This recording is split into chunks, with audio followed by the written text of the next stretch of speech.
시청자 여러분 안녕하십니까? 복지TV 뉴스입니다. 국회 보건복지위 법안 소위에서 여야가 드디어 송파 세모녀법 처리에 합의했습니다. 이제 국회 본회의에서 통과만 되면 됩니다. 박정인 기자입니다. 지난 2월 세모녀가 생활고를 견디다 못해 스스로 목숨을 끊은 송파 세모녀 사건. 이후 정부와 국회는 복지 사각지대를 없애기 위한 국민기초생활보장법 개정안을 내놨지만 개정안은 그동안 국회에서 몇 개월째 처리되지 못하고 있었습니다. 그러나 여야가 이달 17일 세모녀법 처리에 전격 합의했습니다. 먼저 여야는 부양 의무자의 소득 기준을 기존 212만 원에서 404만 원으로 대폭 완화했습니다. 부양 의무자의 소득이 완화된 기준 금액을 넘지 않으면 기초수급자 지정이 가능해진 겁니다. 또한 여야는 소득과 재산이 최저 생계비 이하인 가구에 한꺼번에 지원하던 생계와 주거, 의료, 교육급여를 나눠 지급하기로 했습니다. 특히 교육급여의 경우 부양 의무자 기준을 아예 삭제함으로써 부모의 별거 등으로 부양을 받지 못하는 학생들이 혜택을 보게 됩니다. 여야는 국회 본회의에서 세모녀법 등에 대한 법안 처리를 마무리 지을 예정입니다. 복지TV 뉴스 박정인입니다. 서울시는 올해 상반기 동안 시내 8개 아동학대 예방센터로 접수된 아동학대 신고가 총 812건이었으며 이 중 279건이 아동학대로 판정됐다고 밝혔습니다. 또 전체 학대 접수건 가운데 127건은 아직 학대로 명확히 판정나지 않은 사례 진행 중에 있으며 28건은 잠재적 학대 사례인 것으로 파악됐다고 전했습니다. 학대 유형별로는 신체학대를 동반한 정서학대 등 한 가지 이상의 중복학대가 158건으로 가장 많았으며 신체학대와 방임, 정서학대가 뒤를 이었습니다. 한편 서울시는 지난 9월 29일 아동학대 특례법 시행 이후 아동학대 예방센터의 기능을 강화했다고 전했습니다. 자신의 의지와 상관없이 신체 부위를 반복적으로 움직이는 틱장애를 고쳐준다며 장애인을 폭행해 숨지게 한 태권도 관장이 구속됐습니다.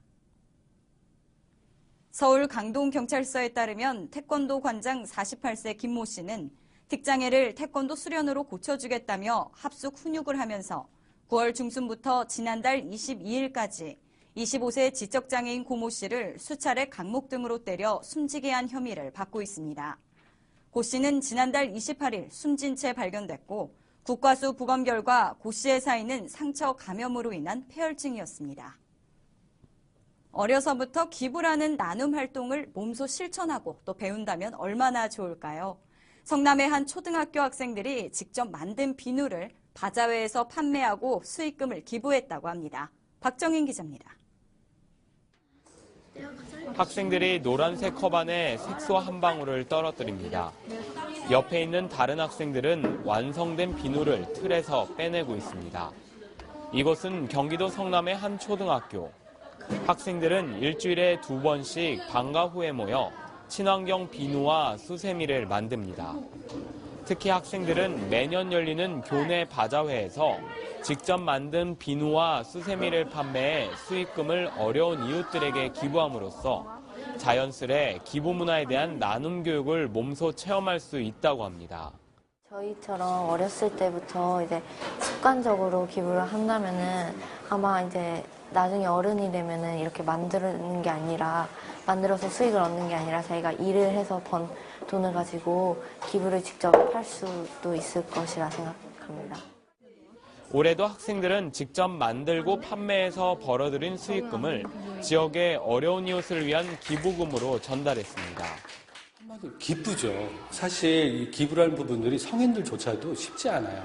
그러니까 자기 돈을 쉽게 내놓지 않는데 아이들이 고사리 같은 손 가지고 바자를 통해서 만들어진 돈이거든요. 아마 성인이 낸 거 10배, 100배 그 이상의 어찌 보면 그 나눔 효과가 있지 않나 그렇게 생각합니다. 복지TV 뉴스 박정인입니다. 경기도에 찾아가는 독서 치유 프로그램이 올해 피날레 무대를 가졌습니다. 독서를 통해 마음을 치유하는 특별한 콘서트 현장을 최원미 기자가 전합니다. 장애인들이 옹기종기 모여 앉은 가운데 소박한 무대가 꾸려졌습니다. 잔잔한 음악 선율이 아름답게 울려 퍼집니다. 장애인들로 이루어진 오케스트라 단원들의 연주와 노래. 객석의 마음을 한층 더 가깝게 파고듭니다. 저희들보다 좀 더 어려운데도 이렇게 몸이 불편한데도 눈이 안 보이는데도 이렇게 와서 해줘서 정말 좋았고. 그뿐이 아니지요. 어머니의 시계를 변기에 넣고 물을 내려버리기도 합니다. 독서 지도사가 책을 읽기 시작하자 마치 한 편의 연극을 감상하듯 귀를 쫑긋하고 바라보며 마음의 위로를 받습니다. 화면에 있는 책을 읽으면서 그 즐거웠고 그 책에 대한 거를 감상하면서. 이 무대는 경기도가 정보 소외계층을 위해 직접 찾아가 책을 읽어주면서 관객의 상황에 맞는 심리치료까지 병행해주는 프로그램입니다. 이번 무대는 장애인과 미혼모 등 100여 명의 관객들이 객석을 메웠습니다. 다양한 공연을 통해서 그 친구들이 마음을 힐링할 수 있는 기회를 가졌으면 합니다. 경기도는 2011년부터 정보 소외계층을 위한 독서 치유 프로그램을 운영하고 있는데 올해는 13개 기관을 찾아 감동의 무대를 선물했습니다. 복지TV 뉴스 최영입니다. 포항에서 장애인 어울림 한마당 축제가 열렸습니다. 한마음으로 하나 되는 시간, 박성호 기자입니다. 지난 17일 영덕군과 영덕군 장애인연합회가 주최 주관하는 2014 영덕군 장애인 어울림 한마당 축제가 영덕군 문화체육센터 실내체육관에서 250여 명의 장애인이 참가한 가운데 열렸습니다. 우리 장애인들이 한 마음으로 합쳐져야 지역의 복지도 한 걸음 더 나아가는 걸로 해가지고 매년 즐겁고 신나는 자리를 회원들이 자발적으로 정말 적극적으로 참여를 해가지고 큰 행사가 군에서도 되어지고 있습니다. 이날 기념식에는 장애인 복지와 봉사의 공로가 많은 사람들에게 표창패가 수여됐으며 연예인 공연과 장기자랑, 행운권 추첨 등 다채로운 행사로 장애인과 비장애인이 어울려 하나 되는 시간이 되었습니다.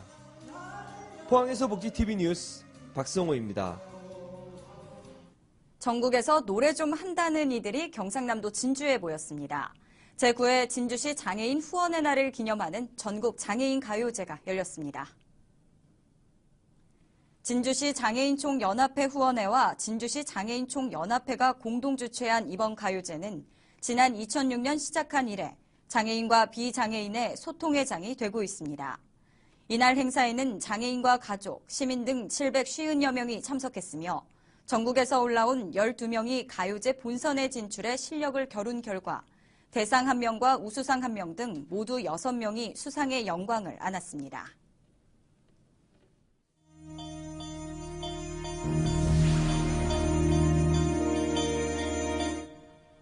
이어서 간추린 뉴스를 전해드립니다. 지역 내 어린이집과 유치원 정보를 한 곳에서 비교할 수 있는 통합정보 공시 홈페이지가 운영을 시작했습니다. 그동안은 아이사랑 정보 공시 포털과 유치원 알림이 홈페이지에서 각각의 정보를 확인했어야 합니다. 하지만 이번 통합정보 공시 홈페이지 운영으로 한눈에 확인할 수 있는 한편 우리 집 주변의 어린이집, 유치원 위치 찾기, 거리 정보 등의 신설 서비스도 이용할 수 있습니다. 부산시가 응급실 의료진을 대상으로 발생하는 폭력 행위 등 진료방해 행위 근절을 위해 응급의료기관 폭력 방지 폴리스콜 설치 사업을 실시합니다. 폴리스콜은 응급의료기관 내 경찰청 상황실과 연결되는 비상벨을 설치해 폭력 상황 발생 시 경찰청 차원의 신속한 출동을 이끄는 협력 체계입니다. 한국뇌성마비복지회가 오는 28일 서울 종로구 전통문화예술공연장에서 제12회 뇌성마비 시인들의 시 낭송회를 개최합니다. 이날 시 낭송회에서는 앞서 작품 공모로 선정된 뇌성마비 시인 8명이 자작시를 낭송하는 한편 유명 음악가들이 자리해 다양한 공연도 선보입니다.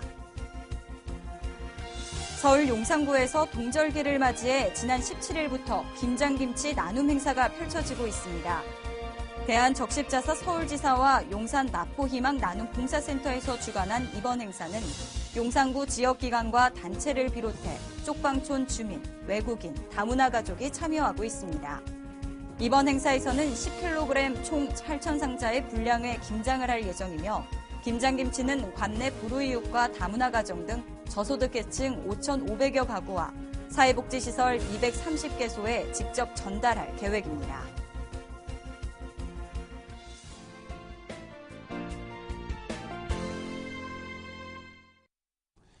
현대사회는 급격한 산업화의 부작용, 상대적 빈곤, 복잡한 이해관계 등으로 많은 사회 문제를 야기하고 있으며 문제 해결과 사회 발전을 위해서 국민 개개인에 대한 질 높은 복지 서비스를 필요로 하고 있습니다. 그리고 여기 현대사회의 주요 문제와 해결의 중심에는 어김없이 사회복지 종사자가 있습니다.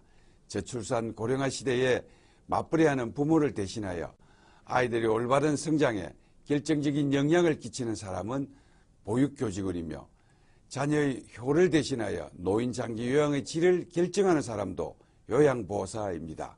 학대받은 아동에 대한 구조와 일시보호, 가정폭력에 대한 개입이나 지역 주민의 고충 처리 등 국민의 가장 가까이에서 함께 가장 먼 곳을 바라보는 사람 역시 사회복지사를 포함한 복지기관의 종사자입니다. 따라서 사회복지 종사자 처우에서는 국가의 미래 아젠다와 직결되는 문제이며 사회복지 종사자가 열악한 조건을 감내하고 희생해야 하는 세상에서 복지 서비스는 더 이상 발전할 수 없습니다. 다행히도 2011년 사회복지사 등의 처우 및 지위 향상을 위한 법률이 제정되어 사회복지 종사자의 처우와 지위 향상에 대한 국가 책임을 명문화하였고 법률에 근거하여 사회복지 종사자가 희망을 가질 수 있도록 재정적 뒷받침을 할 수 있는 공제회가 설립되었습니다. 2013년부터는 실질적인 의료보 부담 경감을 위해 정부가 상해보험료를 50% 지원하고 있습니다. 사회복지 종사자는 먼저 자신들에게 주어진 보상과 권리를 활용함으로써 국민의 행복을 위해 도약해야 할 때입니다. 복지사회 발전을 위하여 사회복지 종사자 처우에 대한 정부의 사회의 계속적인 지원과 국민의 애정어린 관심 부탁드립니다. 감사합니다. 이야기가 있는 시간, 오늘의 한 컷입니다.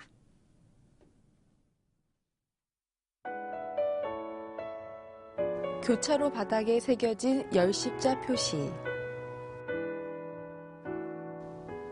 좁은 골목길 교차로 바닥에 이 표시를 하면 운전자는 속도를 줄이고 보행자는 좌우를 살피며 걸을 수 있다고 하네요. 교통사고를 줄이기 위한 서울시의 아이디어입니다. 서울시가 내년 3월까지 어린이와 노인 보호구역 주변 골목을 중심으로 1,300여 곳에 이러한 교차점 표시를 한다고 하는데요. 언제 어떻게 발생할지 모르는 교통사고, 교차점 표시가 안전지킴이 역할을 톡톡히 해낼 수 있을지 기대됩니다. 이상으로 복지TV 뉴스를 마칩니다. 시청해주셔서 고맙습니다.